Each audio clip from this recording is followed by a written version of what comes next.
Thank you for joining us tonight. Night 3 of the Democratic National Convention has wrapped up, ending on a historic note. Senator Kamala Harris has accepted the Democrats' nomination for Vice President. Amy Reed live in studio to run us through the highlights. Amy. And beyond that note of history, we saw Democrats go from broad attacks on President Trump's leadership to specific things they say Joe Biden would do differently. We saw Democrats talking about policy proposals on climate change, gun violence, and immigration in the first hour. And as we moved into the second hour, there was a focus on women in leadership and Biden's political history of getting the Violence Against Women Act passed. Democrats also talked about economic recovery, again going to stories of people throughout the country, this time people who own small businesses. One of the big speakers tonight was former President Barack Obama, who said this election is about preserving our democracy.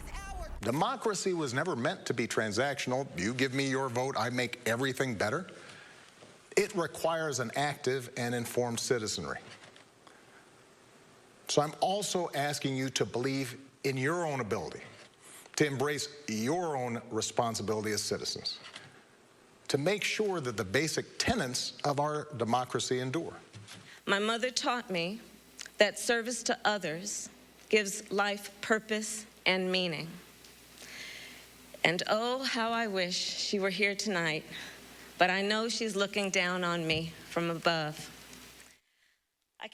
Senator Kamala Harris brings us to the first thing to know about tonight. This was a historic moment for the country, as Harris is the first South Asian woman and first black woman to be made the vice presidential candidate on a major party ticket.